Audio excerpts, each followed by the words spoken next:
Terra Smash! Whirling Snow!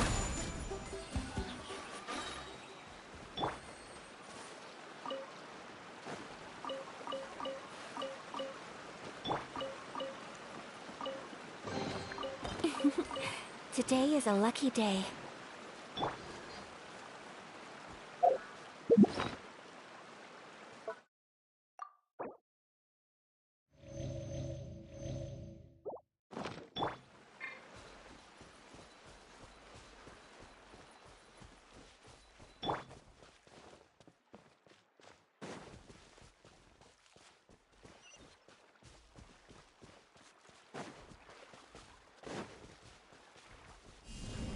Yeah!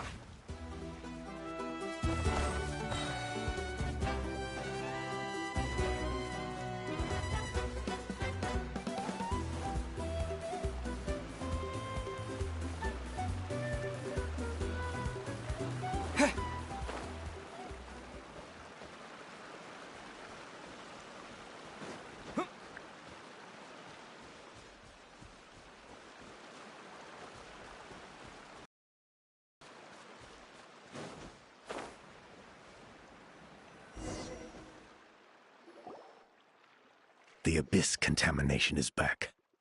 No surprises there. No doubt that explains the Mountain King's recent activity. See those torches over there? Those are sacred flame offshoots that we requested from the Stadium of the Sacred Flame. They contain the power of the Pyro Archon. Are you saying that the Sacred Flame and the Turnfire are the same thing? For ceremonial purposes, at least. Sending someone to the Night Kingdom to retrieve the legendary Turnfire isn't exactly an option. More to the point, though, the Sacred Flame is able to burn away abyssal filth. So that's why we use it in the ceremony. Gotcha! So basically, we just need to clean up the filth with the Sacred Flame. That's one part of it, yes. But the complete ceremony is a bit more complicated than that. Same pillars. Then they must go down into the canyon, all the way to the cave where the Mountain King slumbers, lighting braziers and the final altar along the way. The most skilled flame bearers can accomplish all of this without touching the ground once. As much as I hate to admit it, Kanich is capable of this. Wow! He can do all that flying without ever falling to the...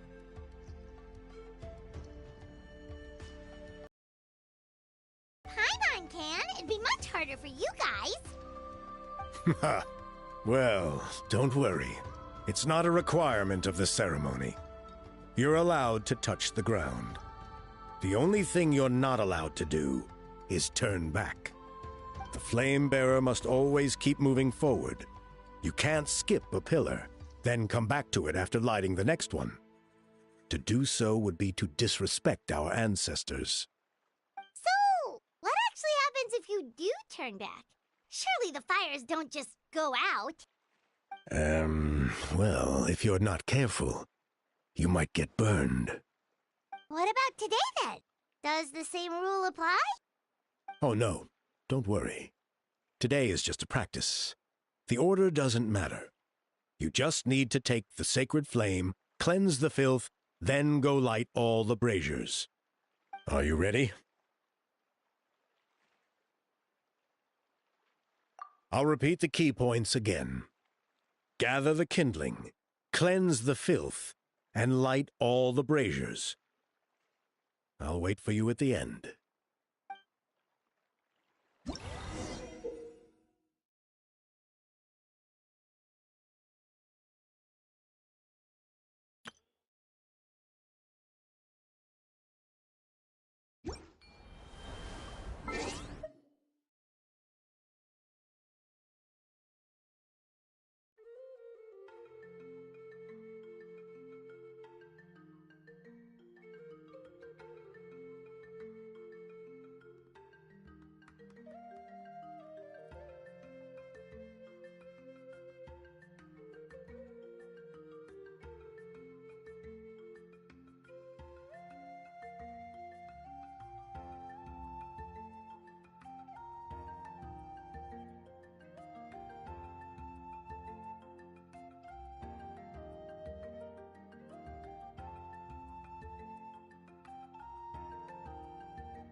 There's abyssal filth over there! Let's burn it away with the sacred flame!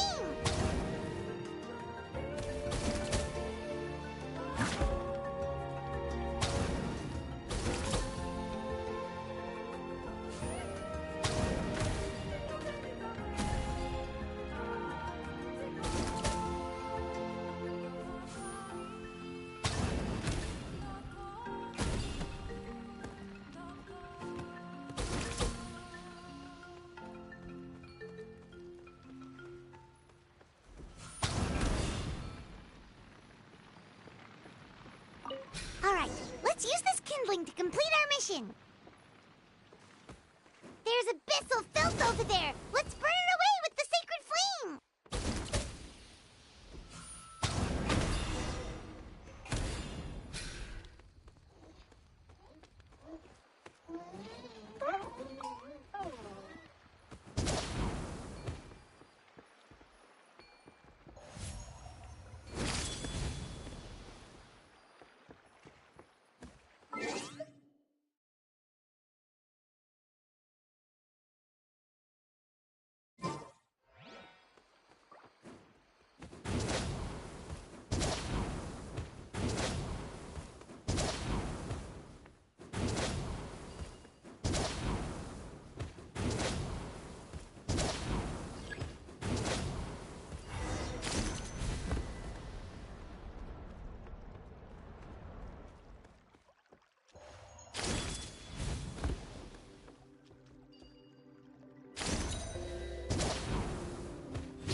That should be all the braziers. Let's regroup with Trinidad.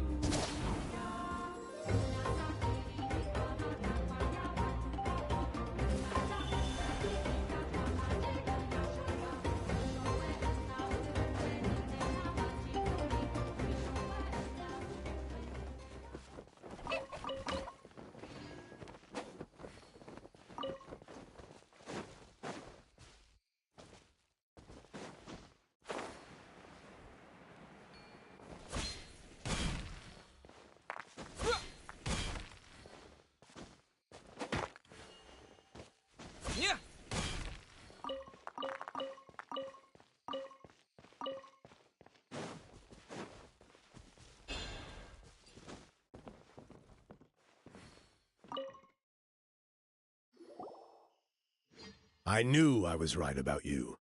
If there was an ancient name for outstanding... Yeah, although it would probably take Paimon quite a bit longer. Ha ha ha ha. All right. Now there's still a few days left until the ceremony. I should get back so I can inform the chief and the other elders that I have found the flame bearer we need. Oh, you mean they've still got to sign off on it? Some of them are still hoping we can come to an agreement with Kanich. But that's only because they haven't seen you in action. Still, I'm the one responsible for securing a flame bearer.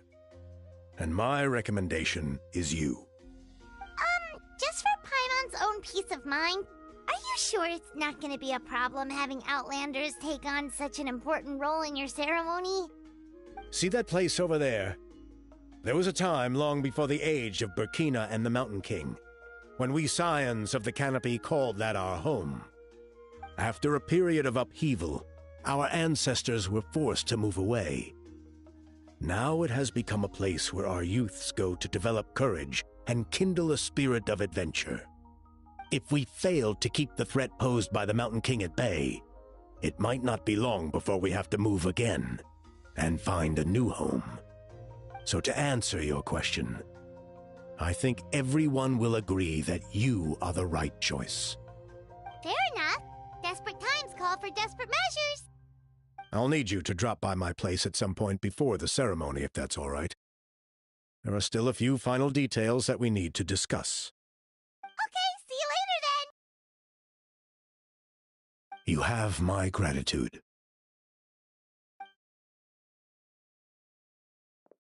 We've helped out with a lot of other local festivals before, but this one feels a little different. Anyway, let's take a break before heading back to Trinidad's place.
Traveler, Paimon.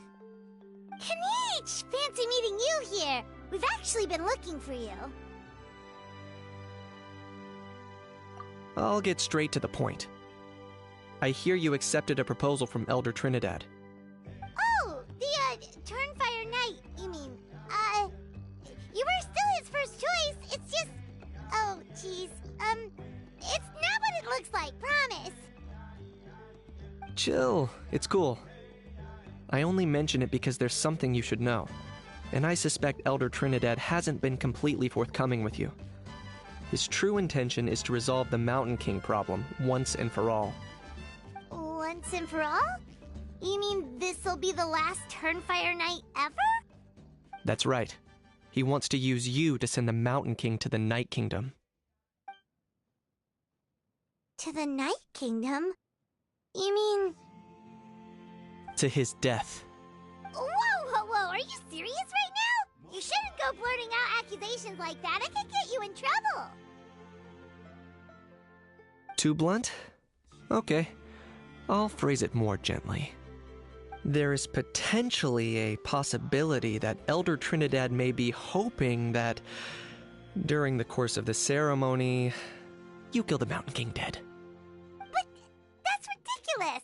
He told us the Mountain King is a living symbol of your tribe's glory! And that glory comes at a price. Oh, that's right. The Mountain King is a living symbol of our glory, but even this glory comes at a price. Ah, yes, and Nana wasn't the first.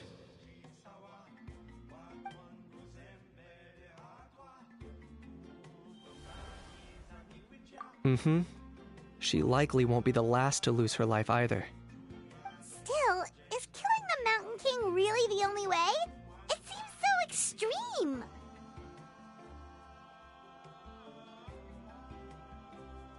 The Mountain King is a unique case when it comes to abyssal contamination. It's eaten away at him for so long that it has consumed him entirely, and the damage is irreversible. That evil power has both driven him insane and kept him alive over the centuries. So to look at it one way, once it's completely purged from his body, the Mountain King will finally be able to rest in peace. In past ceremonies, we've only purged around half of the abyssal power. This was to strike a balance, to keep him alive, but also keep him asleep. Trinidad didn't say anything about how much power he wanted us to purge, but he did say there were some more details to go over before the ceremony. Then it sounds like you'll know for sure soon enough. If he really asks us to kill the Mountain King, what should we do?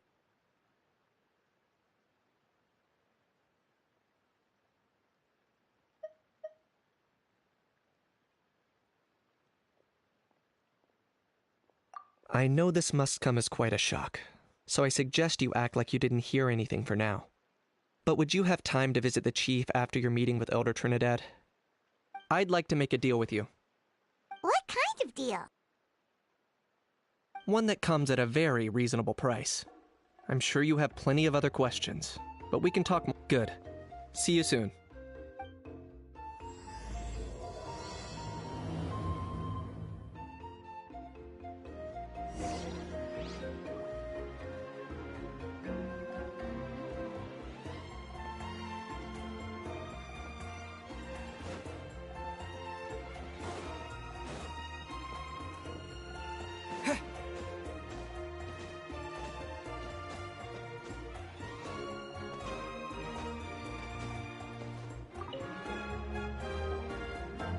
Ah, mighty Outlanders, you have returned. Did you have a good rest? It was, pretty good, yeah. Glad to hear it. Things are progressing very smoothly on my end. Many of the elders have heard of your heroic deeds, including the chief. They all speak very favorably of you. There are still those who insist that the ceremony should be performed by the bearer of the Malipo name. But they're just stuck in the past. We need to move with the times. Plus, Kanish doesn't want to do it anyway. Exactly. So now, it's time for us to discuss the finer details of the ceremony. We covered the fire-lighting part of the proceedings yesterday. The next part is the purification of the Mountain King.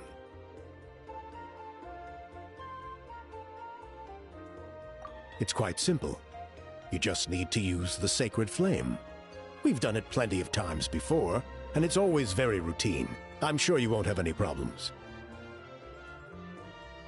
One point I'd like to stress, though, is that you need to burn away as much of the abyssal energy as you possibly can. The more we dispel, the longer the Mountain King will remain asleep. Asleep, huh?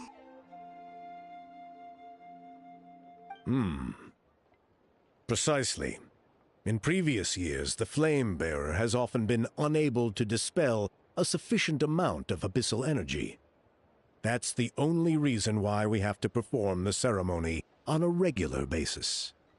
But I understand that you have a lot of experience fighting against the Abyss. And you seemed to wield the sacred flame quite effortlessly yesterday. With your help, I'm optimistic that this time we can dispel all the remaining abyssal energy from the Mountain King's body, freeing us from this ever-looming threat for many years to come. Traveler?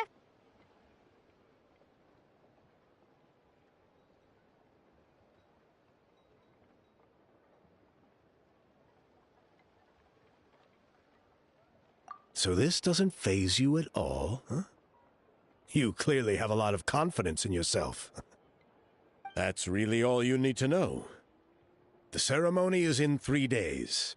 I'll come and fetch you when we're ready. In the meantime, feel free to look around our settlement. It would mean a lot to the elders if you got to know some of our people. And if you wouldn't mind helping them out with a few errands here and there, that would be even better. So now we have extra errands to run?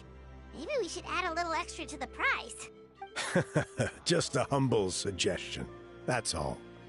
It will help you gain the respect of our people. And as a mighty hero, I truly believe that's what you deserve. I'll be sticking around over the next few days, so if you have any questions, you know where to find me. Seems like Kenichi was right. We should go meet up with him right away.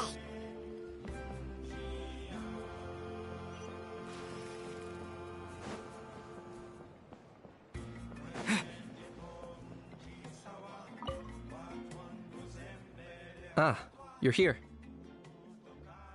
Kenichi, Elder Trinidad said that... I can tell. It's written on your faces. Is that the Traveler in Paimon? Forgive me for not being there to welcome you on your arrival. That should have been my duty as chief. Hello, Chief Waina. I only heard the news from Trinidad yesterday, so I asked Kenichi to invite you over for a quick chat.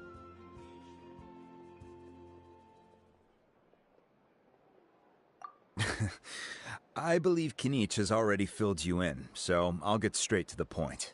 Firstly, I fully endorse your appointment as flame bearers for the upcoming Turnfire Night.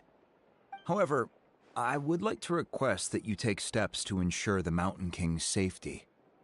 Every child of our tribe grows up hearing the tales of our heroes, from Yupanqui the Firebringer to Burkina and the Mountain King who fought against the Abyss.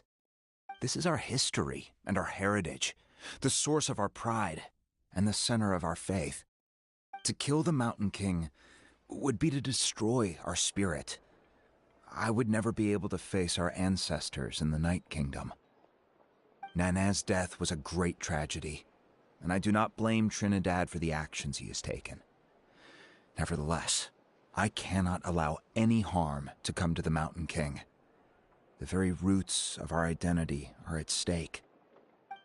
My honored guests, please give this matter your serious consideration. Perhaps there is, but despite all our attempts to contain the situation over the years, we've not found it. Right now, I should like to hear where you stand on this matter. Running away won't solve anything. You just need some time to think this through, that's all. Don't worry. We'll come up with something if we put our heads together. Thank you both. There are still 3 days left before the ceremony. I hope they will bring you clarity. So, Kenichi, earlier you were saying that... Let's walk and talk. I'll show you around the tribe. That works too. Paimon needs to get some air after this.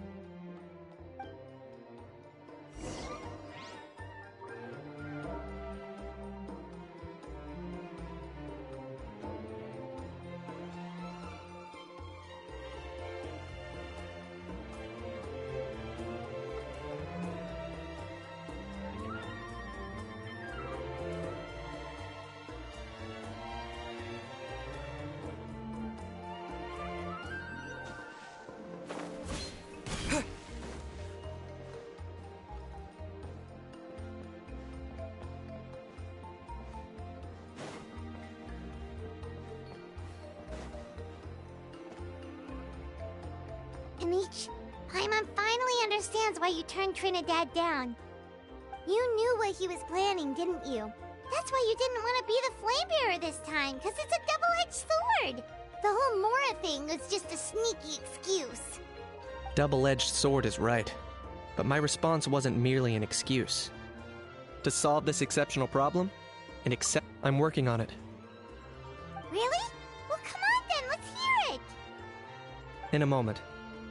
Didn't you have a question you were about to ask me? Oh yeah. What was it again? Oh, right! We need to talk about how he's completely I agree that he has a problem.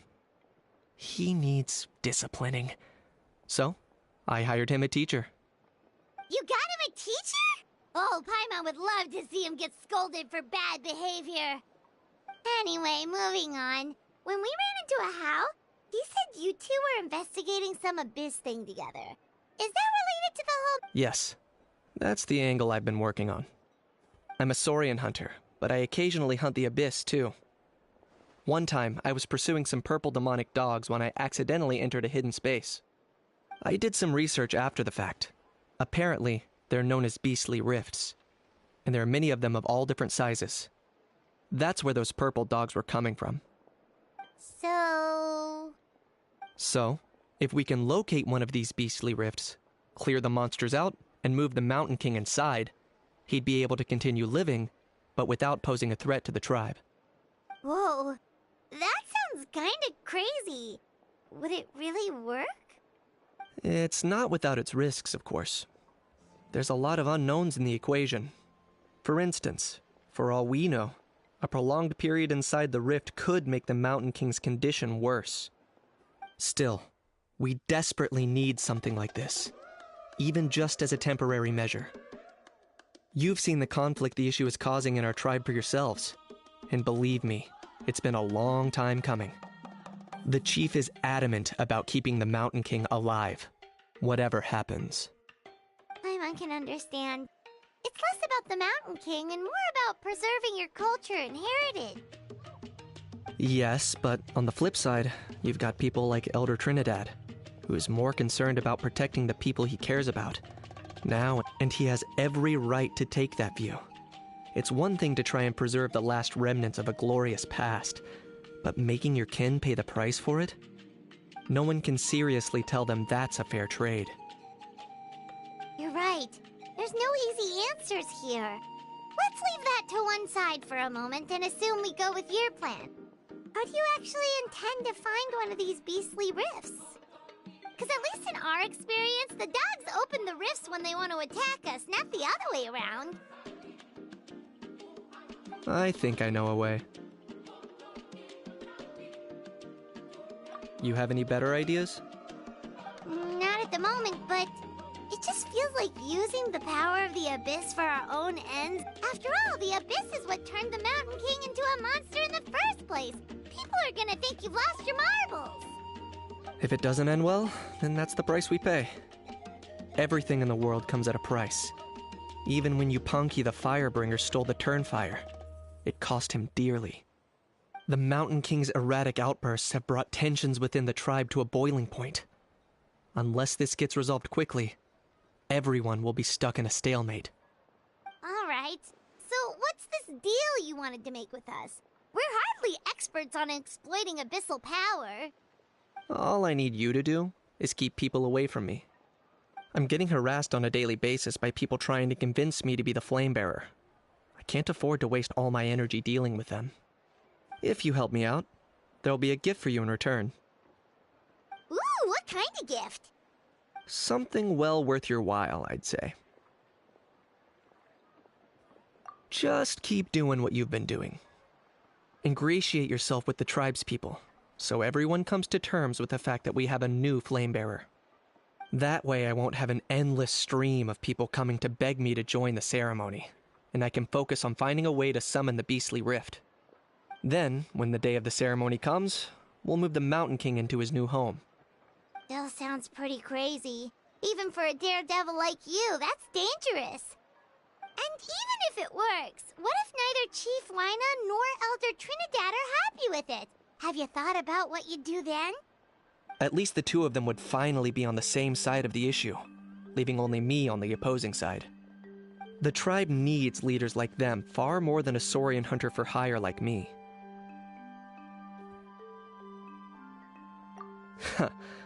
Can I take that to mean we have a deal? For sure. And who knows, maybe we'll come up with an even better solution to all of this in the next couple of days. Great. Well, for the next couple of days, please spend some time among the tribe and lend a hand wherever you can. I'm sure everyone will be swept off their feet when they meet our new flame bearer. Good luck to us both.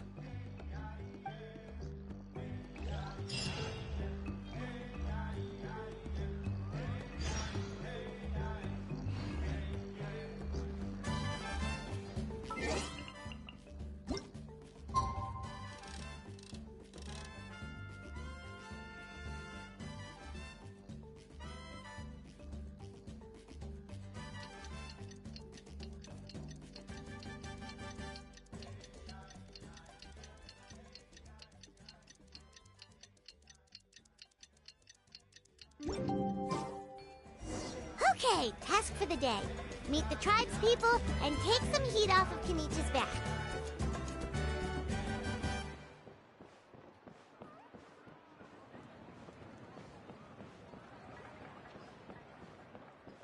These clothes are the comfiest, after all.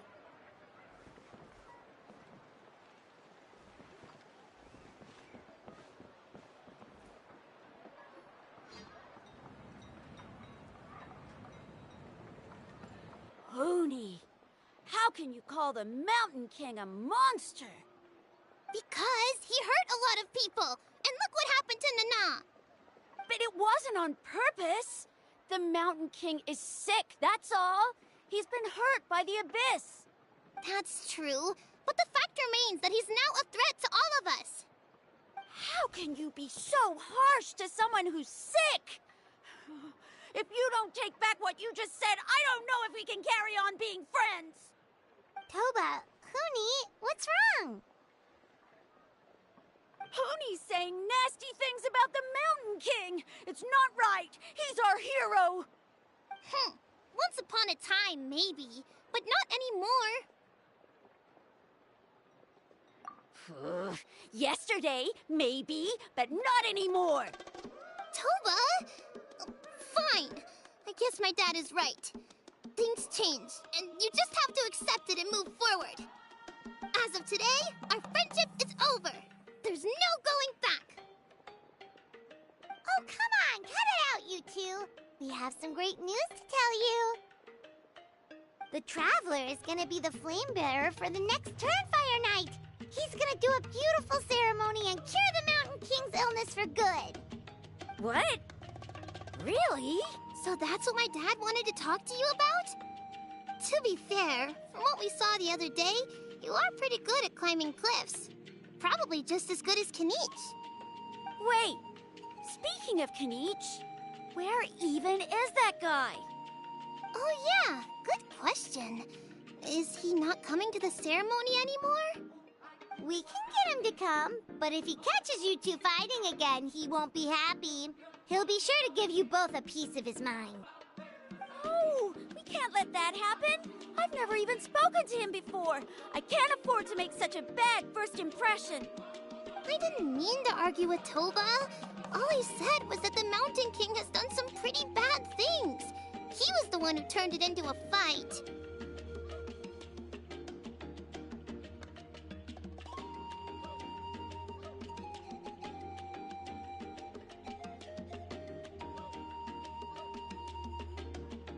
Yeah, if you weren't friends, there's no way Toba would have come to look for the baby Saurians with you. All right. Well, because it's the Traveler and Paimon and Kenich, I'm sorry, Toba. I'm sorry for all the mean things I said about the Mountain King. Dad just really misses Nana, and I was really upset that she's gone, too. Huh? Oh. I shouldn't have spoken to you the way I did either. It wasn't very nice of me. For the Traveler and Paimon, Kenich, and for Nana. I'm sorry too, Hoonie. That's more like it. Now you're best friends again! Guess so. Toba, if I ever say something mean about the Mountain King in the future, I'll make sure I say it to someone else, and not you. I'd better go buy some colored cloth for my dad now. He needs it for Turnfire night. Let's play again some other time. See you, Toba. See you, Traveler and Paimon. Okay. I'll head home as well then. See you next time. Okay, take care, you two. Even though they said they're sorry, it looks like their friendship isn't as strong as it was before.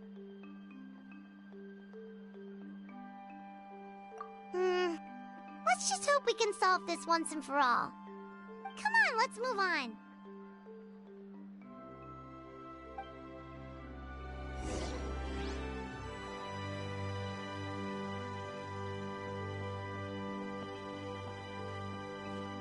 Huh? What's going on over there? Let's take a look.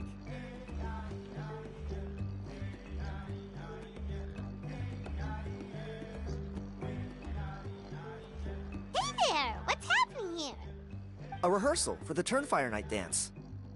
Ooh, there's a dance involved? Paimon wants to learn too! You don't know it? Ah, I guess you're not from these parts, huh? It's rare to see a new face around the tribe these days. I thought everyone would be keeping away. Why do you say that? Because of the Turnfire Night, of course. The Mountain King could wake up at any time. That's why we're holding an emergency ceremony. This isn't one of those fun and games festivals. For outsiders, it might even be a little dangerous. Well, did you know that the Flame Bearer this time is actually gonna be an outsider? Oh, I did hear about that. It's a first for sure. I would have loved to meet them in person.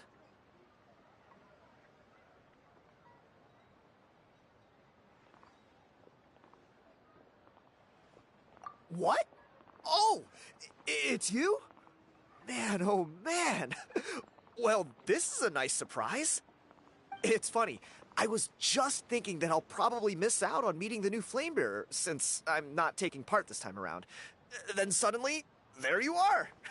Must be my lucky day. You're not taking part in the Turnfire Night? How come? You're not an outsider too, are you? You must be joking. Watch this.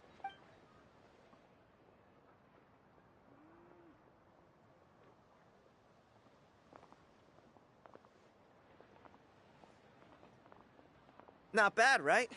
Yeah, I'm considered one of the better-looking guys who dances beneath the pillars of the sacred flame. Been doing it a few years. Always gets the ladies out to watch.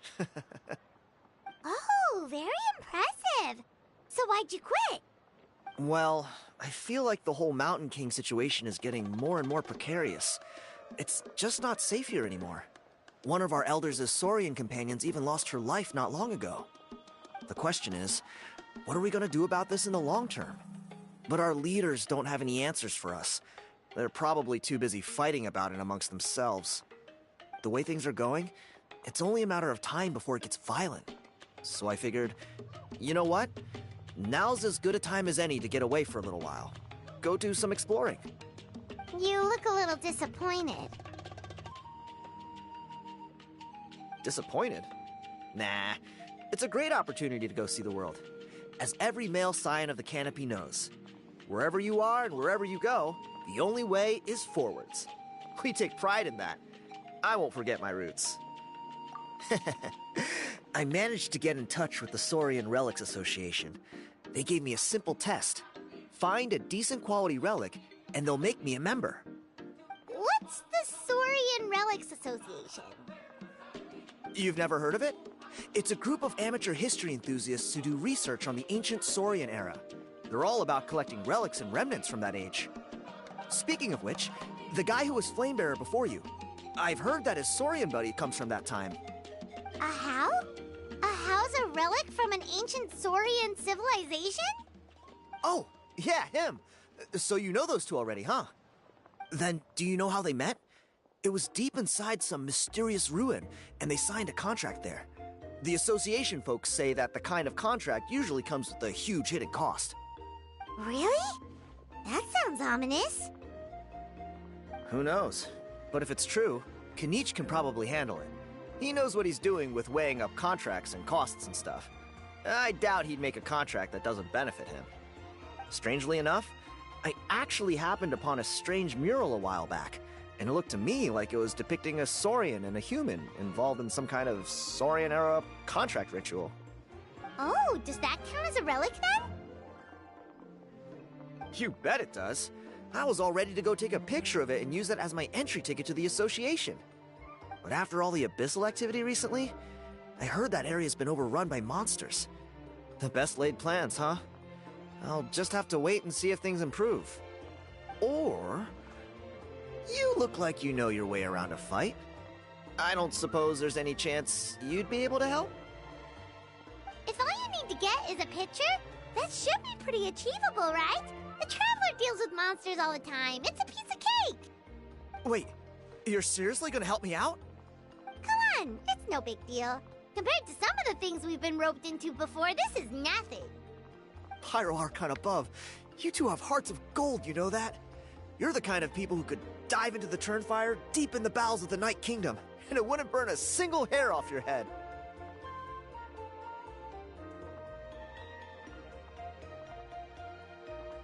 Of course it is. All right, come with me. I'll show you the way.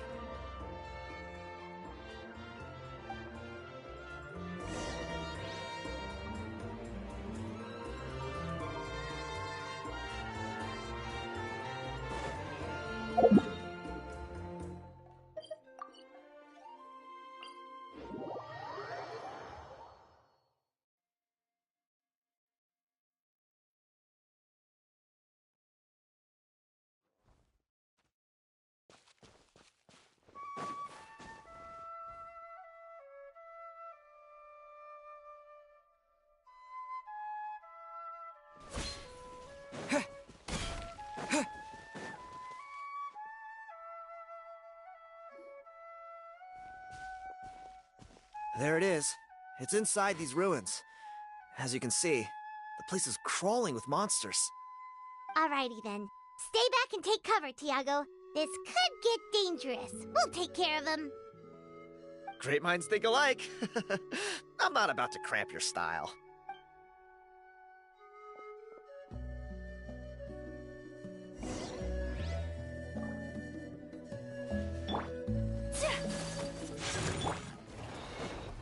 Teamwork is dreamwork! Sakura swirl!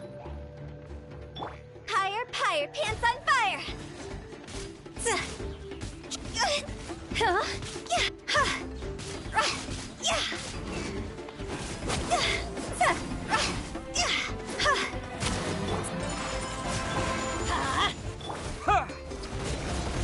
Terra! Everybody stand!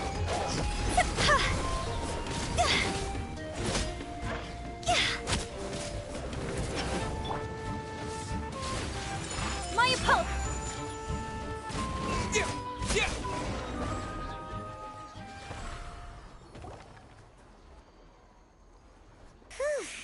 That should be the last of them.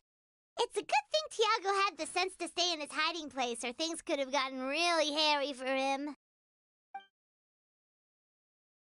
Hey, look! That's gotta be it, right? Definitely looks like a mural.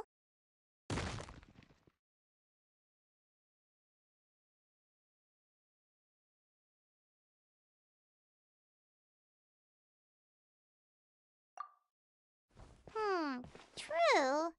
Now that you mention it, most ancient murals take up a whole huge wall.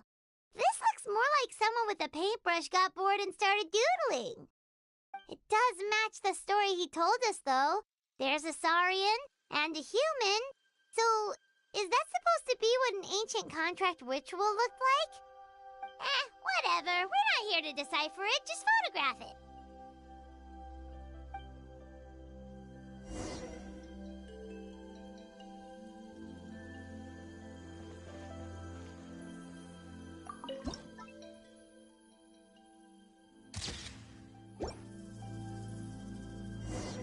That's a wrap. Let's take it back to Tiago.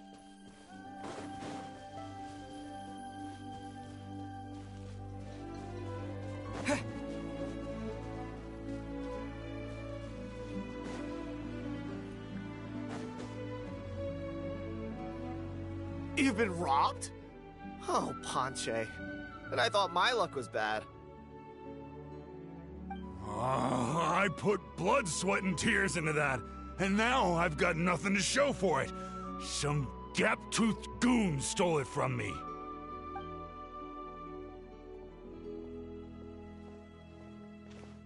Tiago, is this the picture you were looking for? Let me take a look. Yep, that's the one. Pyro Archon above, you two are superhumans. Hey, Ponche, come and say hi to these guys. They're gonna be the new flame bearers, and they're tough as nails. Wait, are you the Traveler and Paimon? Huh? You already know each other? I don't think so. My nephew Toba's been telling everyone about you. He says you're crazy strong, super friendly, that you helped him out, and that you're gonna be our flame bearers this Turnfire night. Oh, so you're Toba's uncle. Great to meet you, sir. Sounds like we managed to make a bit of a name for ourselves. Toba's not wrong, my friend. These two are honestly some of the nicest, most genuine people I've ever met. Everyone speaks incredibly highly of them. Seriously, if you're comfortable telling them about what happened, I guarantee you they'll sort it out in no time. Really? All I want is to get the fruits of my labor back. Allow me to explain. Ponche is a well-known scholar within our tribe, author of the widely acclaimed book, Yupanqui's Turnfire. Unfortunately, the book was stolen by a treasure hoarder a few hours ago. I spent years of my life researching that book. I visited every last ruin, interviewed every descendant of every hero in our history. On the word Malipo alone, I covered at least 5 different interpretations of the meaning based on accounts from different villages. It was an unparalleled masterpiece. And now it's all gone. That little goon ambushed me during my morning walk. He snatched all of my belongings, including my entire manuscript. That book was everything to him. It's like they robbed him of his soul when they took it. Look at him. Lost and listless.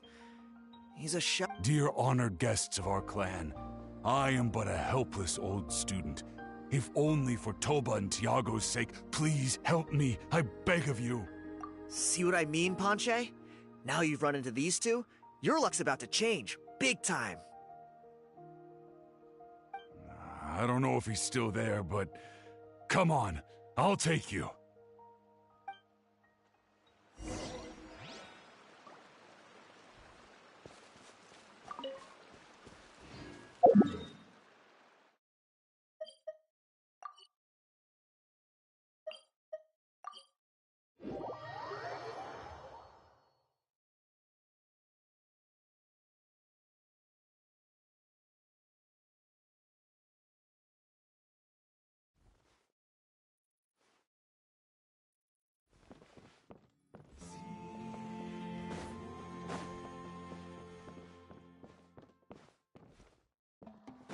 Yeah.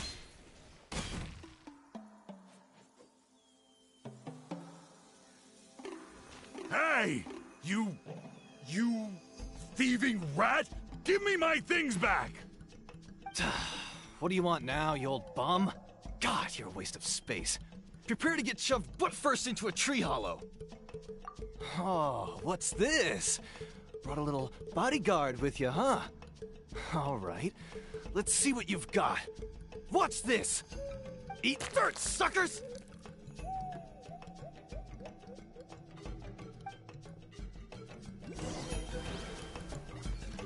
Hey, he's trying to get away! You good? Let's chase him down!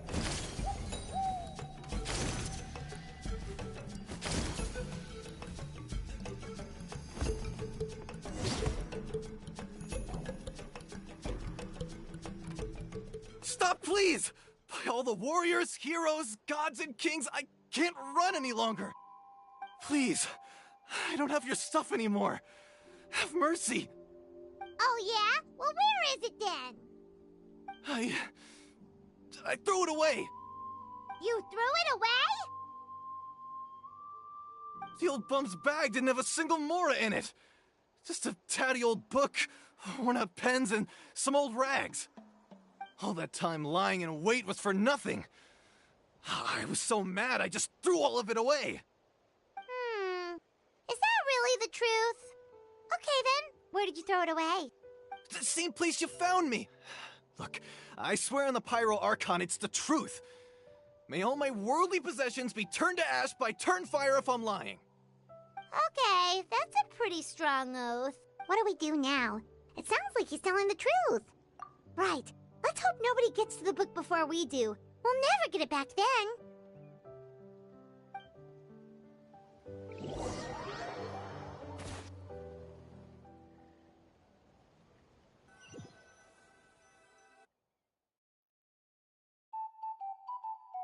Although the Turnfire is a heroic symbol in Huitzatlan, it always comes with the more ominous implication of eventual tragedy.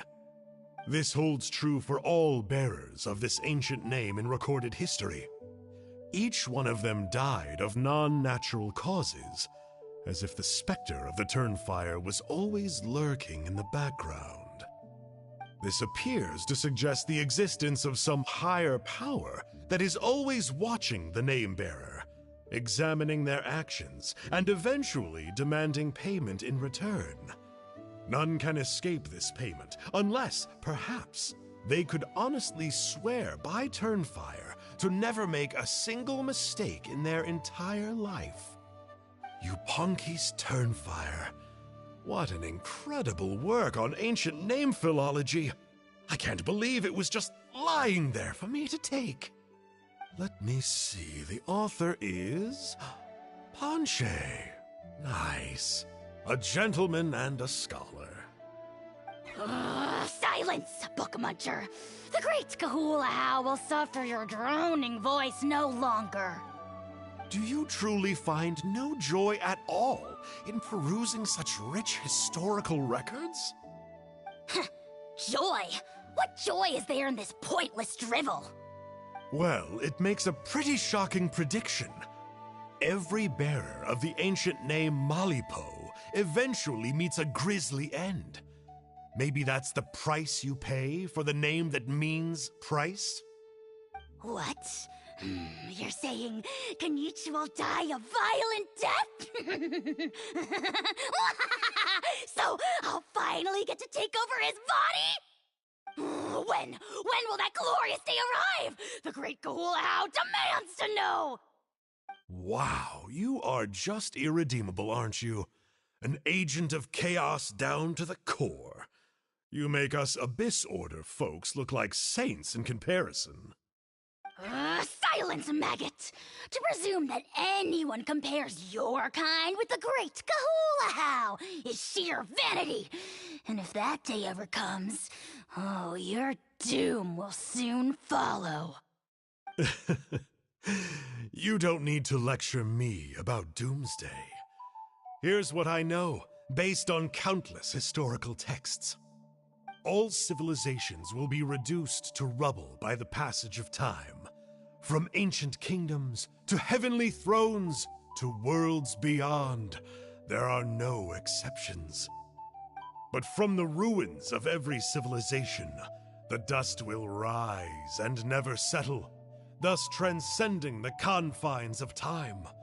That dust is what we call a civilization's spirit. And you, great Kahula How, are one such speck of dust from a bygone age. I've paid dearly for the chance to observe you up close. Now, let me take a good look at you. We'll see whether any memories of that age still remain inside you.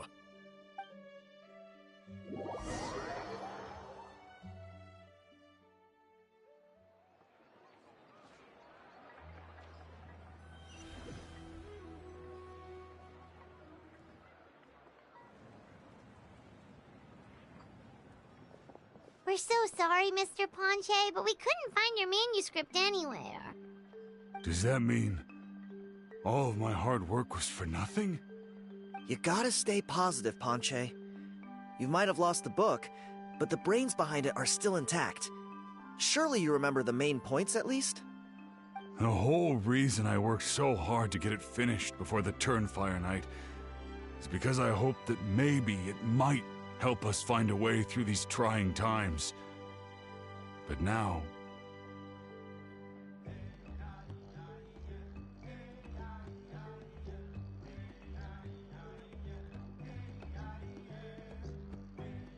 well, not exactly.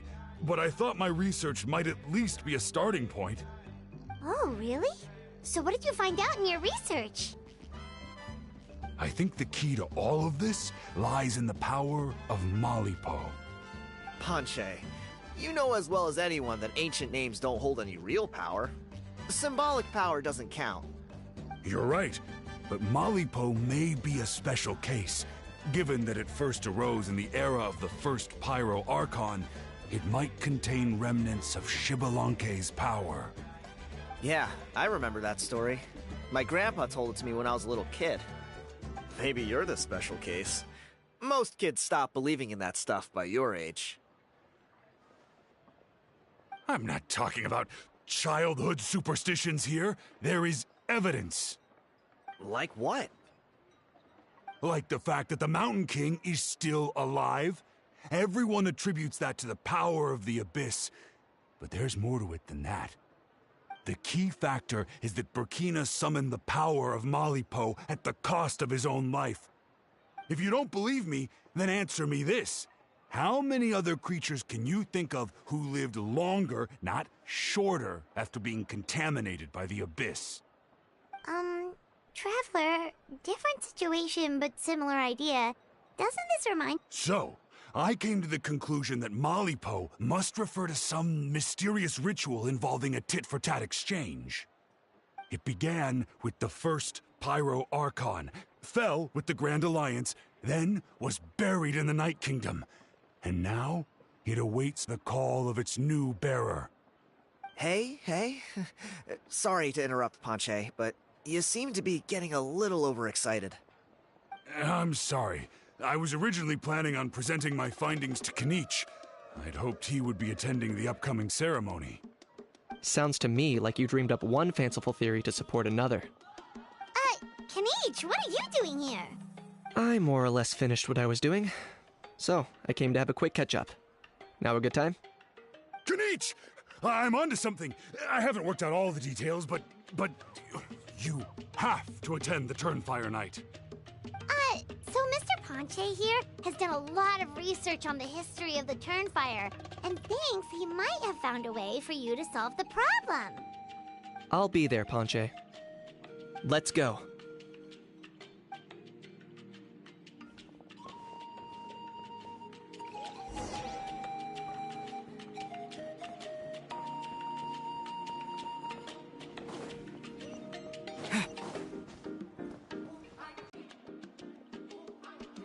Yeah, I'd like your help giving it a trial run tomorrow.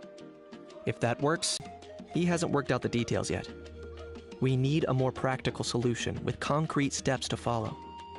Yet? Are you saying you think he might actually be onto something? I think it's possible, based on something I know about the war 500 years ago. Burkina didn't fall to the Abyss. He was killed by the Mountain King in an episode of madness. In his final moments, Burkina made the fateful decision not to fight back, and instead pass his blood and power onto the Mountain King. Maybe he thought the Mountain King was stronger than him, and more valuable to the tribe. Or maybe it was just out of loyalty to his friend. Either way, I can believe the Turnfire was involved. Whether you think his sacrifice triggered it, or his fate was sealed from the moment he took the Malipo name, it makes sense to me. How can you drop these truth bombs with such a straight face? This is what I've gleaned from my many interactions with the Mountain King. His mind is so disordered, it took some time to piece it all together. The story Elder Trinidad told you was the more palatable version of events. The truth is even darker. The Mountain King's mind isn't just disordered. He is suffering and feels great shame. I believe he wants to be put out of his misery. What? Then what should we do? Should we grant him his wish? Of course not. We should help him move to a new home. It's the only practical solution. The Mountain King is a hero to my tribe. An object of worship. Still, he's been the cause of multiple disasters, and we can't afford to have any more. Ugh. Practical solutions hurt Paimon's brain. Can we follow our hearts next time? Then let's break for the day. I've already found a suitable venue for tomorrow.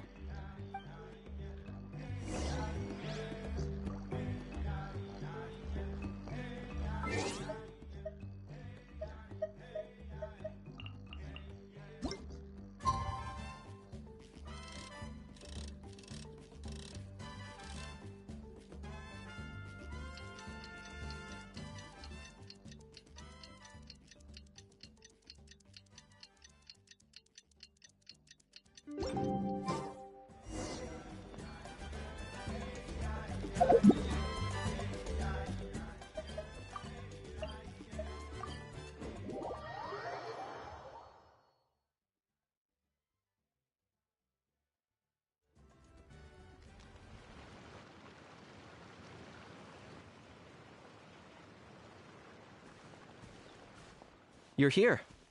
Very punctual. Oh, so the gruesome twosome come crawling back. Huh. Here to make amends after the gross irreverence you displayed last time? Huh. Very well. The almighty Dragon Lord Kahula How shall grant you the audience that you seek. Now pucker up and kiss our feet. Kinich, didn't you say you found him a teacher? He's just as out of control as ever! Hey! No one gets to discipline the almighty Dragon Lord Kahula How! Maybe because I've never had a gentle-natured companion like Paimon to compare against. Is that a compliment? Yeah, I see what I'm missing out on now. And it's a lot. Kinich! We could drown this measly flying ant in one droplet of spit! How dare you compare her to the almighty Dragon Lord Kahula How! Oh, just wait till I possess your dead body! I will commit heinous atrocities! Tear down your legacy! Destroy your reputation! Wreak havoc on your...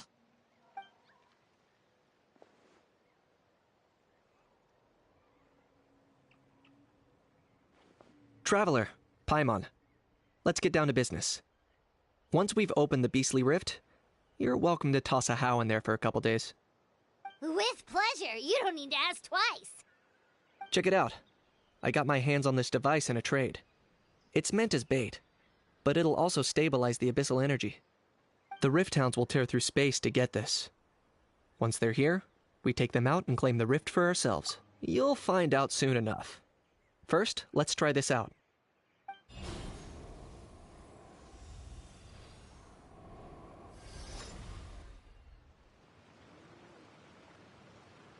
Here they come. They'll tear you to pieces given half the chance, so be careful.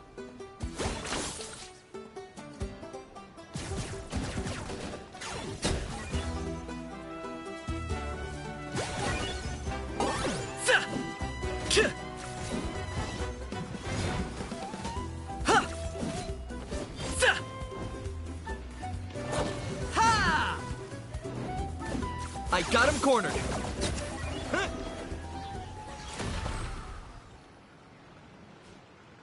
Uh-oh. Are there even bigger ones on the way? You see, Kinich? I'm a man of my word. In fact, I'd say I under-promised and over-delivered. Nifty little gizmo, isn't it?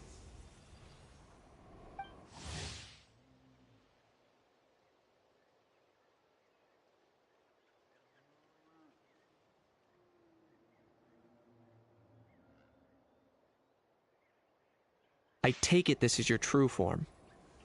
Now that our deal is complete, it's time to start the next phase of our relationship. I made a promise to the great Kahula How, and now I'm here to seize your body for his use. Cliché, I know. The hero's trusted partner sells him out to the abyss in a shocking act of betrayal. Cue bad guy speech and drawn-out death sequence. Huh? Angel? Huh? Huh? What are you two doing here? Oh, Mr. Kinich, this is not what we agreed on. Traveler, this is the gift I got you. I know you're looking for intel on the Abyss Order, so I thought he might be of use to you. But it looks like you've already met. Yikes. Frosty reception. Gotta say, I kinda pictured this moment going a little differently. Tears of joy welling up in your eyes as you say the words, "It's good to see you again, old friend." Don't be ridiculous. Sounds like you've been reading too many romance novels. There we have it. Change is inevitable and nothing lasts forever. What a pity. Well then, time for you to meet the new me. This time, please call me Sanka. Sanka! Aha! So you're the glasses guy! You tricked Huni and Toba into telling you a bunch of stories!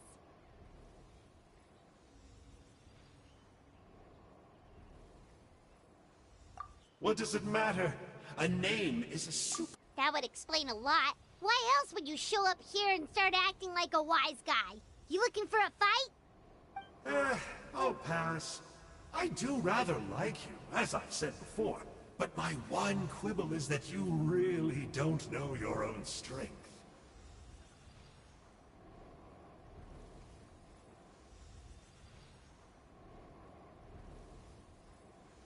Wait. Of course! You're the one behind all the recent Abyss activity! Let Paimon guess, you've been provoking the Mountain King too! Haven't I told you before? I'm not part of the inner circle who do our Highness's bidding. My interests are far more low stakes. I spend my time digging for truth in ancient doodads and books. You really think a benchwarmer like me is capable of more than that? I investigated him. He's not connected to the recent events. Just happens to be in the area. So, I struck a deal with him. He helps me summon a rift.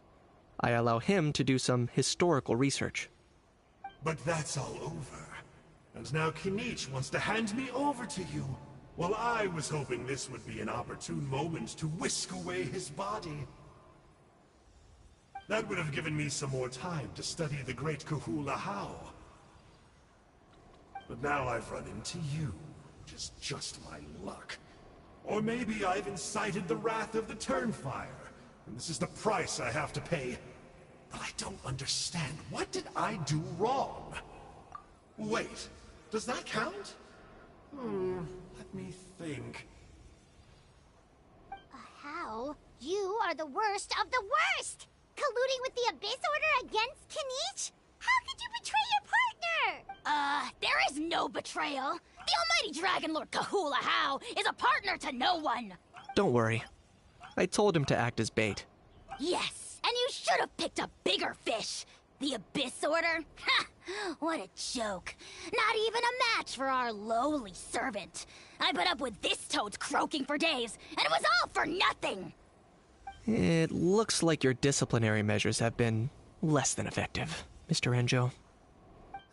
What did you expect? Behavioral rehab isn't really our thing.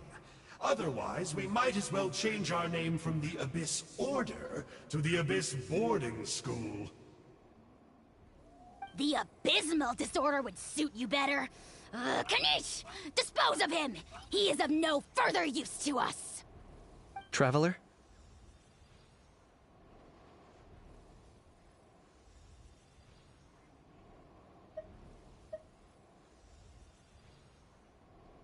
Hey now, I may be a lowly clerk, but don't underestimate me. I could never beat you in a straight-up fight, but when it comes to running away, I won't lose to anyone. Do me a favor, and remember how fast I disappear. Maybe then you'll show me a little respect. Darn! He got away again! Couldn't you have stopped him? It's alright. He's not worth our time and energy. Besides, it seems like he's in debt to a lot of people. I'm sure they'll keep him busy. If you say so. Still, Paimon's kinda surprised that you actually struck a deal with someone from the Abyss Order. To borrow that guy's words, names are superficial labels.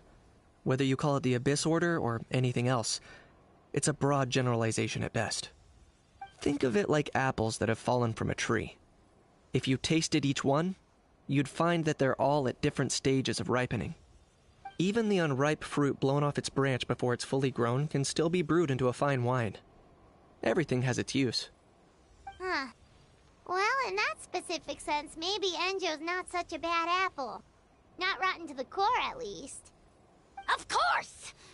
Only the almighty Dragon Lord, Kahula How, is rotten to the core and evil beyond redemption. Ugh. So what exactly are you anyway? You're definitely the evilest little thing Paimon's ever met. Don't worry. He can't hurt a fly. You could say that. Paimon heard that those kinds of contracts might come with a terrible cost attached. Is that true? Such as a How watching me like a ravenous vulture? Vulture? Vulture! We are the Dragon Supreme! Sovereign ruler of the Nation of Flame! Let's pick this up another time. It's getting kinda late. You should go back and get some rest. Big day ahead. Tomorrow's Turnfire Night. Time to light the sacred flame and burn away the filth for a legendary 500-year-old warrior. Oh, yeah. Hearing you lay it out like that is making Paimon a little nervous. For all the work we've put in, it all comes down to tomorrow night. We have to make sure we solve this problem once and for all. Then it can't hurt to say this one more time. Good luck. See you tomorrow.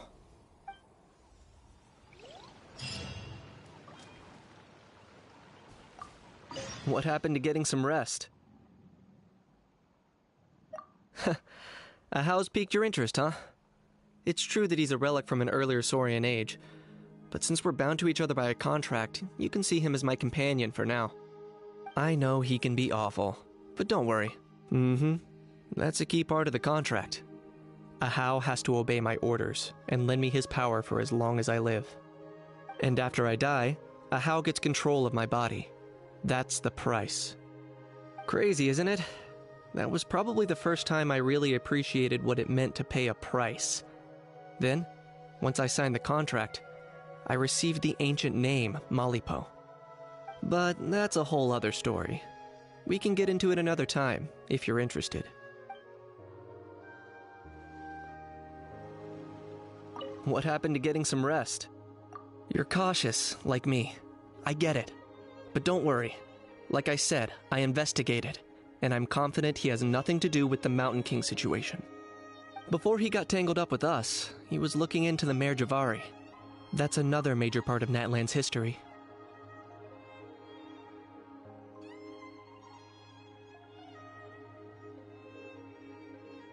Our ancestor, Burkina, once fought a campaign there alongside the 5 other heroes.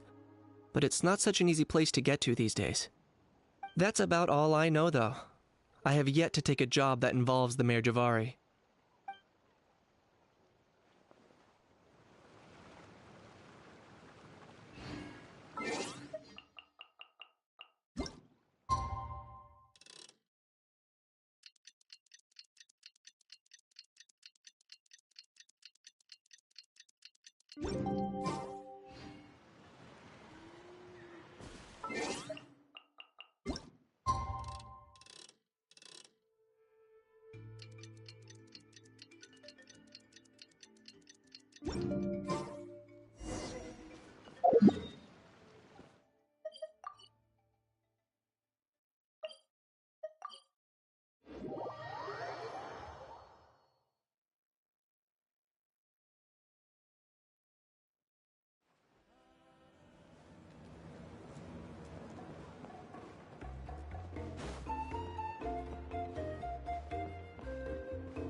Ah, at long last, you're back.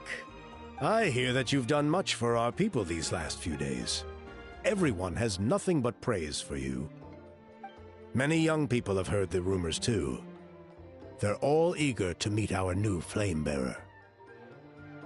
Well, they won't have to wait for long. It's almost time for the ceremony.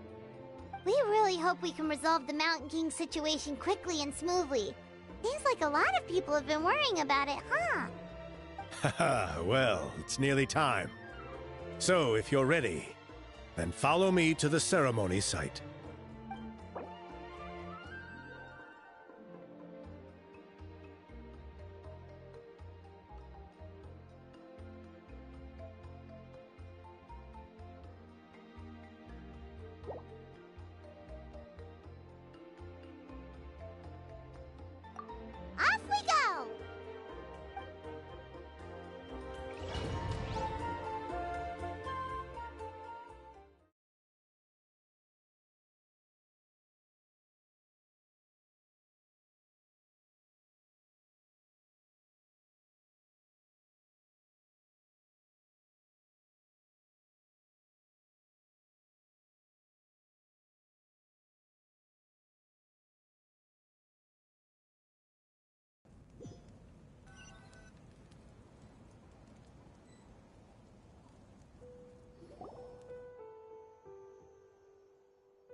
our honored guests have arrived.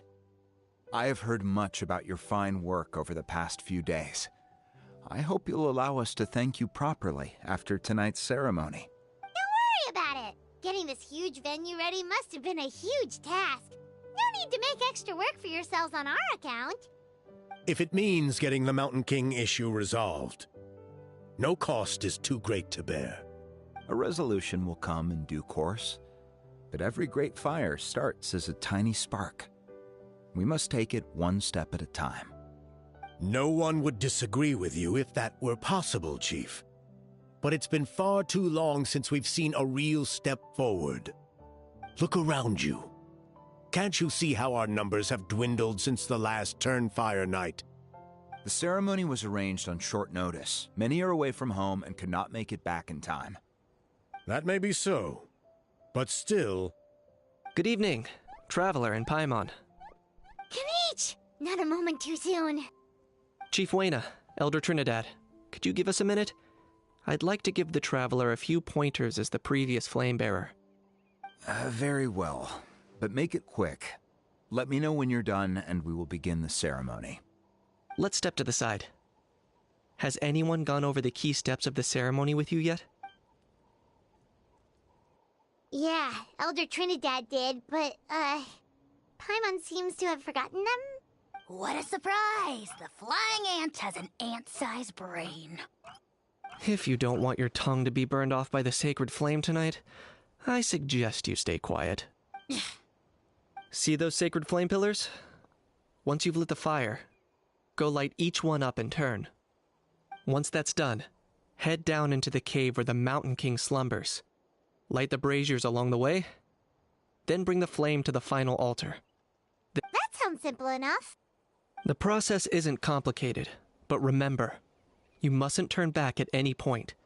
If you miss a pillar, you can't light the next one, then come back to it.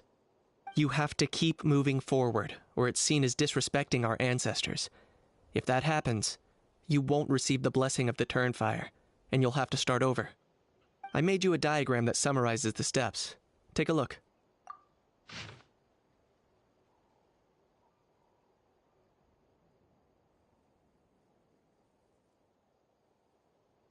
So that's our part. What about you? I'll be with you the whole way, and once you've lit the altar, I'll start summoning the rift. You can leave that side of things to me. Just focus on your part. Okay. We'll try to remember all that and get it right the first time. Ready when you are. But I think I saw Huni and the others just now. Maybe you should say hi before you start. Might make you less nervous. Just tell the chief when you're ready.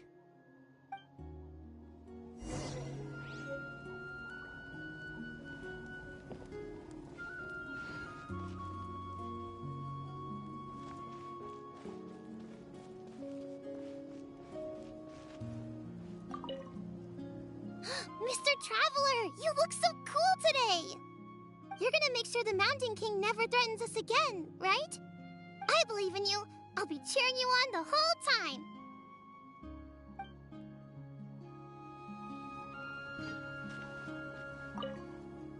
Mighty Outlanders, the time has finally come. You know what must be done. Please remember, you must cleanse as much abyssal energy as you can. This is the only way to prolong the Mountain King's slumber. I am sure you have what it takes.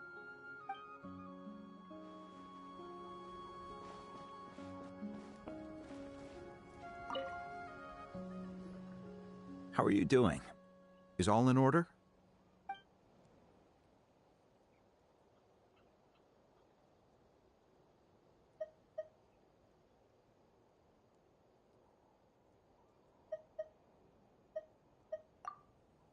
I'm counting on you. Don't forget what we talked about. By past fuel and present flame, life marches ever on. My brothers and sisters, the time has come to light the fire once again, and let...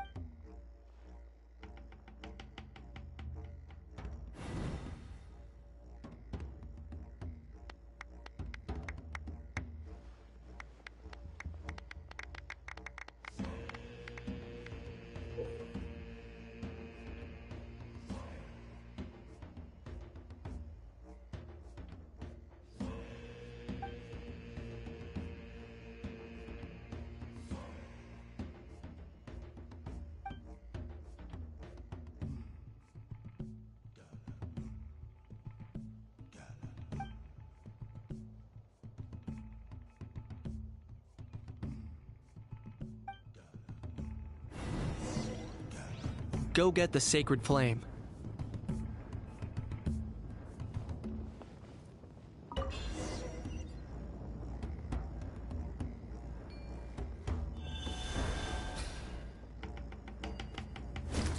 Nicely done. Off to a good start. Great stuff.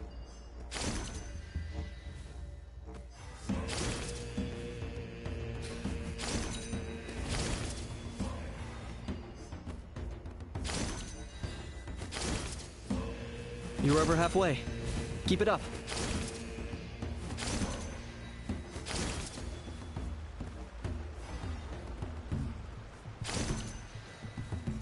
Impressive.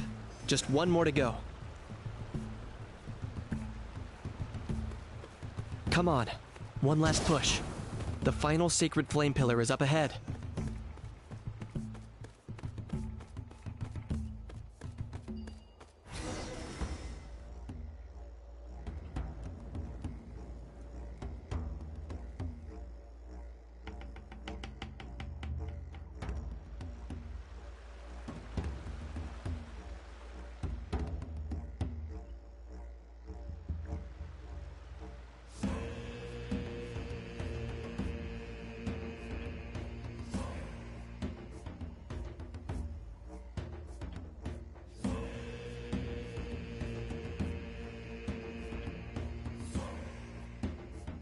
Great. All the pillars are alight. Next, it's down into the canyon and head for the Mountain King's cave.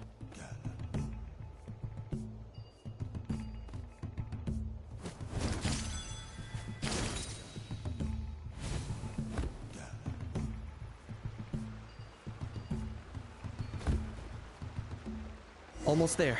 The cave is just up ahead.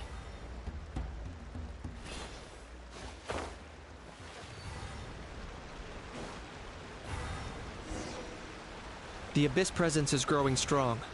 We should deal with the contamination first.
There's the altar of the sacred flame.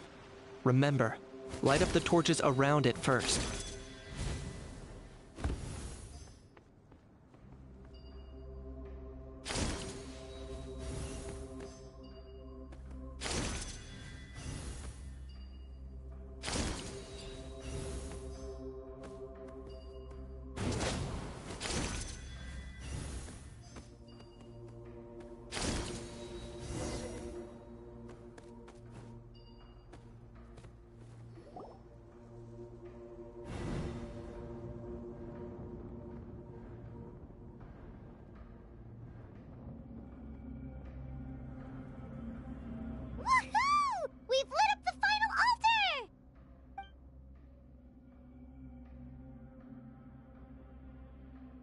That's the Mountain King up ahead, right? That's him.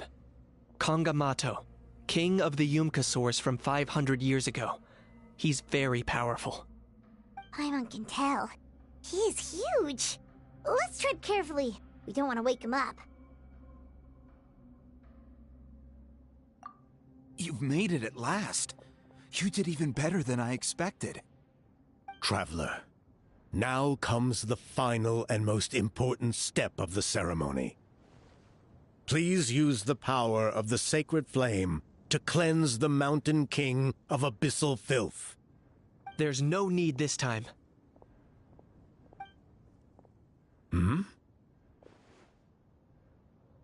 Such strong abyssal power. What is that thing? Kinich, what is the meaning of this?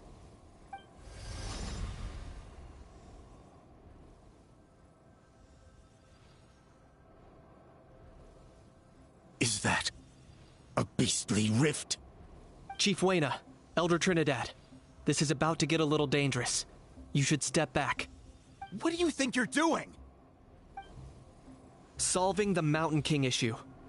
You mean by having him torn to pieces by rift hounds? No, stop! We can't let that happen! Foolish Locust! Can't you see?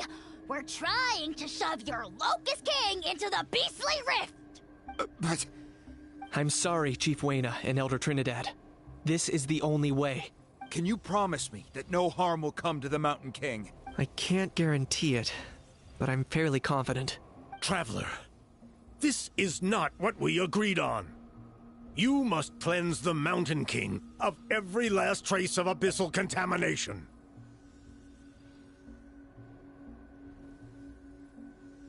Okay, I see what this is. You've been in cahoots this whole time.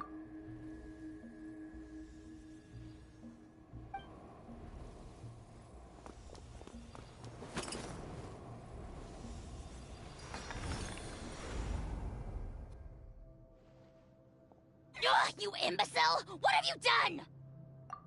Oh no! The device is destroyed! You forced my hand. I had no choice. Elder Trinidad! What are you doing?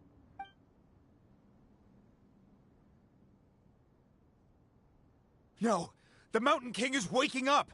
He will cause even more casualties! Everyone out, now!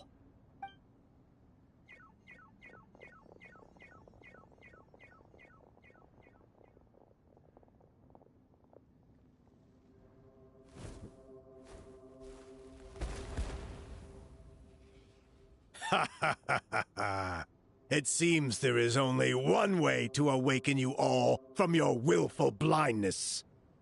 More sacrifices must be made.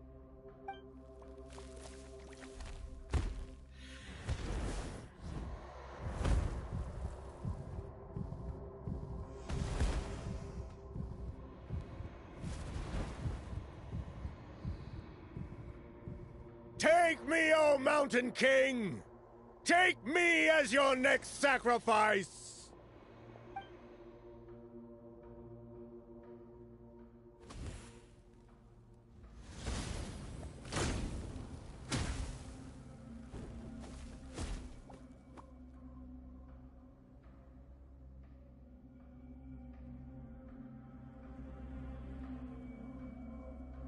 Everyone's still outside. We have to keep the Mountain King here. Give me a hand.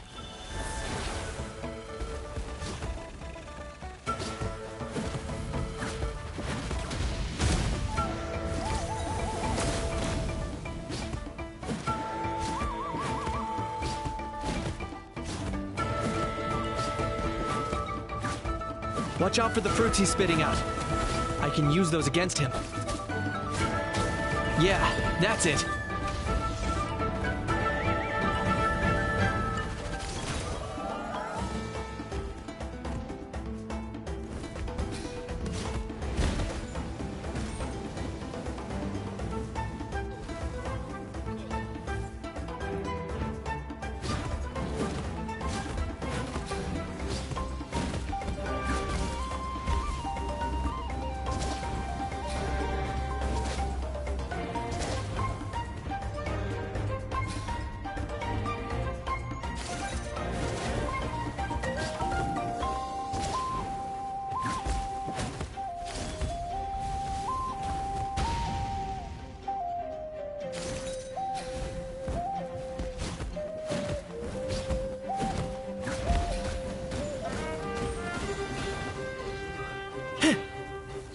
Target acquired.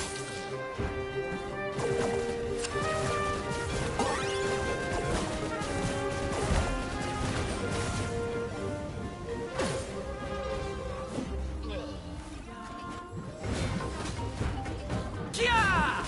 Yeah! Huh!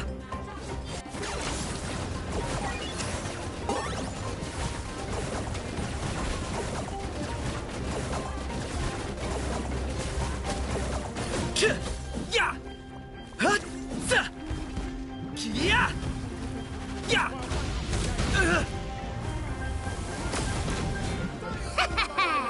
Pleasure doing business with you.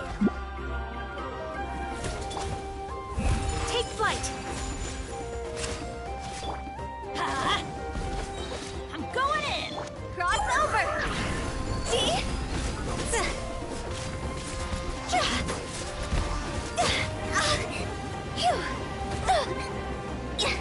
Go.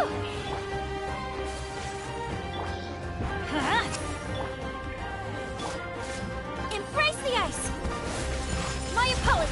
Let's light it up.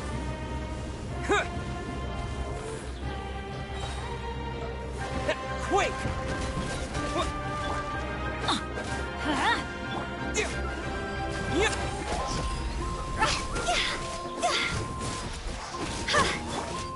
Take flight.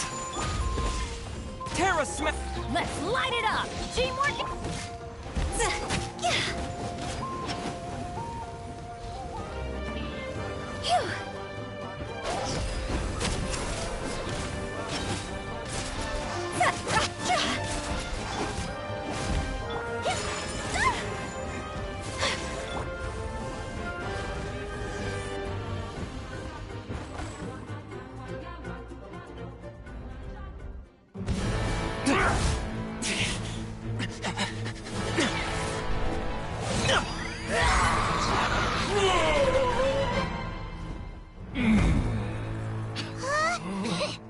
What do we do? We can't open the rift!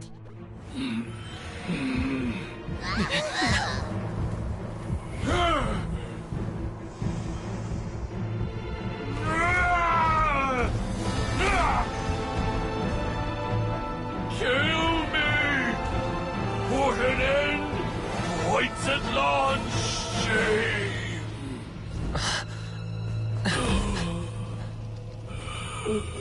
By past fuel and present flame, life marches ever on. Oh, Burkina, I must atone.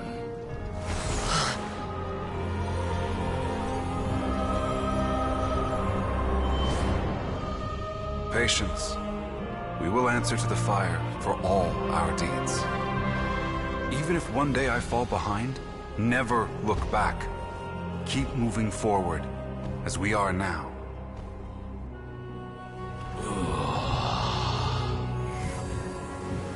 Live with your guilt and shame. This is the price to pay.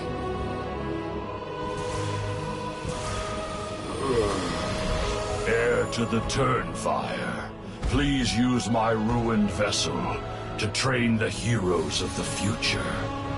The will of Kangamato will march ever on, till the abyss is stamped out.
Traveler, you've come at just the right time. I have some good news for you. Trinidad's condition is stabilized. He suffered burns on much of his body, but we believe he'll survive. Guess that's the best news we could hope for. Paimon has to ask, is everyone in your tribe such a risk-taker? First Kinich, then Elder Trinidad? Is this the Scions of the Canopy's adventurous spirit in action? We're simply not afraid to charge ahead into the unknown. He's fine. Don't worry. He's gone to check on the Mountain King. Something most mysterious has happened. After the incident yesterday, a transparent shell is formed around the Mountain King's body. We don't understand the mechanism behind it, but this shell appears to insulate him against the influence of abyssal power. It is somewhat akin to a scab, in that it stops the abyssal energy within him from bleeding out, while also preventing further abyssal energy from seeping in and infecting him. We've never seen anything like it. The tribe's most senior elders believe it was caused when he was burned by the sacred flame, similar to the way burned wood becomes charcoal. I think their theory makes sense. After all, we've never thrown the Mountain King directly into the sacred flame before. Wow. So it's made a barrier against abyssal energy? That's a good thing, right? It's practically a miracle from what we've seen of it so far. It means that the Mountain King's level of abyssal energy is now stable. No longer will we need to perform an annual cleansing ceremony. Wow, that's amazing!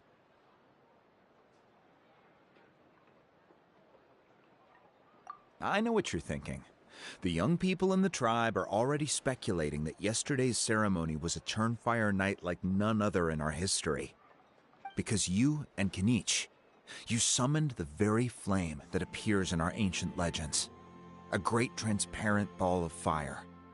And that fire is what saved the Mountain King. Whoa! So that was the real Turnfire? I may be the chief of this tribe, but I've only ever known the Turnfire as a concept in our legends. I cannot answer that question. If anyone can answer it, I suspect it would be the bearer of the Malipo name. He is in the Mountain King's cave as we speak. Ah, so Kinich then. Why don't we go see how he's doing?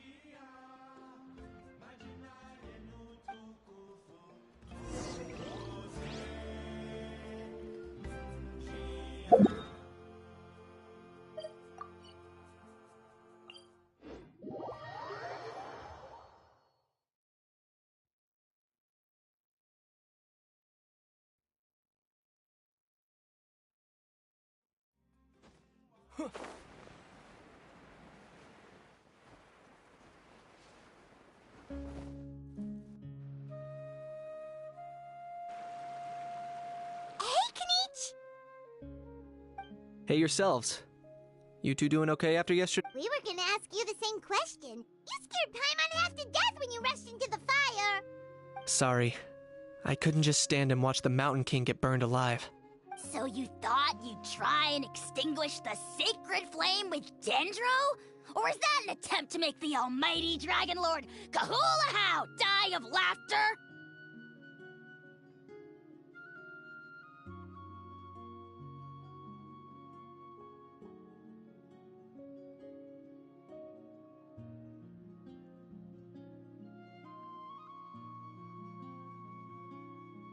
The sacred flame only possesses a fraction of the Pyro Archon's power. It's not as if I was fighting the Pyro Archon herself. Kinich, when you went into the flames, were you intending to, Intending to what? to, do the same thing as Burkina? Sacrifice myself? Of course not. My focus was on keeping the Mountain King alive, not on what it would cost. But now I'm curious. What made you think I was going to sacrifice myself? Well, because everyone's saying the Turnfire is what saved the king last night. And Ponche's theory was that summoning the Turnfire is a tit-for-tat exchange, right? So, Paimon thought you decided to pay for it with your life. So you've heard that rumor too. I'm afraid I can't say for sure. What happened yesterday was a first for me too. know, there's probably no one in the world who does. What I would say is, if that really was the power of the Turnfire, I'd sooner believe that the Mountain King summoned it himself. The Mountain King? Then, what price did he pay? The core meaning of price is not atonement or compensation, but what you're willing to give up in order to obtain what you want. It's easy to die for your sins, much harder to live with the guilt and keep on going. In the end, the Mountain King chose the latter option, for Burkina and for the tribe. That's the price he paid. Alright, so how is the Mountain King doing now? Health-wise, there's nothing to worry about. He'll enter a fighting stance whenever we set foot in his territory. But his attacks are gentler now, and not as crazed as before. Like he said yesterday, he just intends to be a sparring partner for people to practice with. Yeah, I tried communicating with him again, but he didn't respond. We dare say that Locust King has well and truly lost its mind. The lights are on, but nobody is home. Its body remains fighting fit thanks to the perverse power of the Abyss, but time has been less kind to its soul. It was ground to a pulp long ago. But we saw him come back to his senses yesterday. That was merely one last burst of brain activity before it croaked. As you humans would say, it went out with a bang. Oh, come on! Stop being such a doomer. Paimon bets the Mountain King has finally let go of the tragedies of the past now, and is focusing on moving forward. That's why he doesn't have time to chat with us. He's too busy thinking about the future. Well, at least it means my fellow tribespeople can move forward now, too. Thank you for your help, Traveler. I owe you one.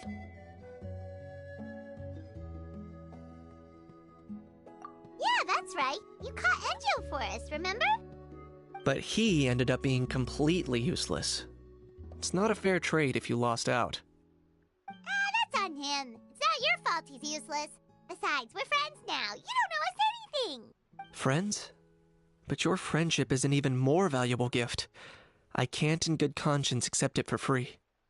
So promise me, if you need anything in the future, you'll come to me. For you, I'll do anything.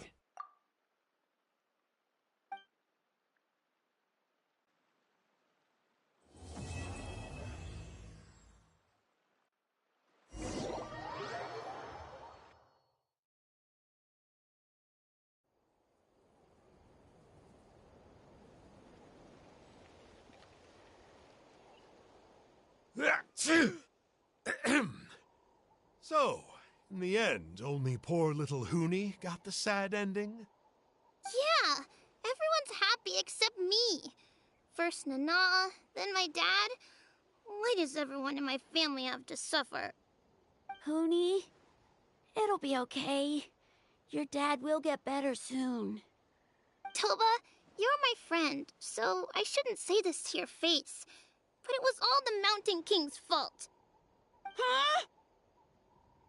Now hold your horses, kiddo. If you promise not to fight, Uncle Sanka will tell you a story. Okay, before you roll your eyes out of your skull, I promise you can trust me. I almost got my eyebrows burned off by the Turnfire after last time. That's why I came back, to make it up to you. All right, I'll just get to the point. Do you know what Uncle Sanka loves the most about your people? What? Your extreme sports. Huh? On my first day here, I got hit by someone falling out of the sky. I believe you call it bungee jumping? It's a dangerous sport, to be sure, but the courage it took to make the jump impressed the heck out of me. So, I introduced myself to the jumper, we made friends, and I even helped treat her wounds. Oh, such a nice friend. Of course. Anyway, the good times didn't last, because I got captured by a powerful foe, so we had to part ways for a while. In the hands of the enemy, I was scorned, scolded, and nearly given away as a gift. Oh, it was so humiliating. A horrible experience to look back on. Why does Uncle Sanka always have to suffer, I thought. So I feel your pain, Huni. I was in the same position. But in the end, I made it through, and I left all of those painful memories in the past. I even managed to reunite with my friend. Is that it? The moral of the story is to look forward in life, right? Yeah, we've heard that one millions of times. Sorry, Uncle Sanka, but you're not cut out to be a teacher. Very smart, Huni, but not quite smart enough. What I'm trying to tell you is that after I reunited with my friend, I found her injuries were all healed, but she really missed her family. So, I thought you might like to see her too. She's right behind you. Turn around and see. Another trick about not turning back? I'm not falling for that one again. Huh?